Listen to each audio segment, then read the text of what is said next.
Modi government ਨੇ ਕਹਿੰਦੇ ਨੇ ਕਿ 4 ਪ੍ਰਿਥਵੀ ਮਿਜ਼ਾਈਲਾਂ ਅੰਮ੍ਰਿਤਸਰ ਦੇ ਉੱਤੇ ਦਾਗੀਆਂ ਨੇ ਤਾਂ ਕਿ ਸਿੱਖਾਂ ਨੂੰ ਇਹ ਪ੍ਰਭਾਵ ਦਿੱਤਾ ਜਾ ਸਕੇ ਕਿ ਪਾਕਿਸਤਾਨ ਨੇ ਇਹ ਹਮਲਾ ਕੀਤਾ ਤੇ ਸਿੱਖਾਂ ਨੂੰ ਤਿਆਰ ਕੀਤਾ ਜਾ ਸਕੇ ਪਾਕਿਸਤਾਨ ਦੇ ਖਿਲਾਫ ਜੰਗ ਲੜਨ ਦੇ ਲਈ।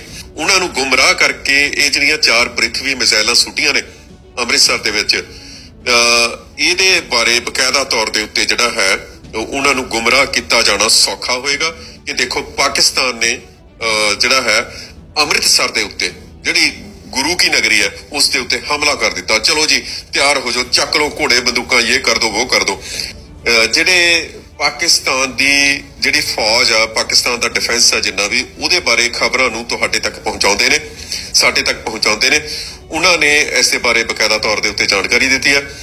ਉਹ ਕਹਿੰਦੇ ਨੇ ਕਿ as per reports Modi government has launched 4 Prithvi missiles in Amritsar after conducting a black out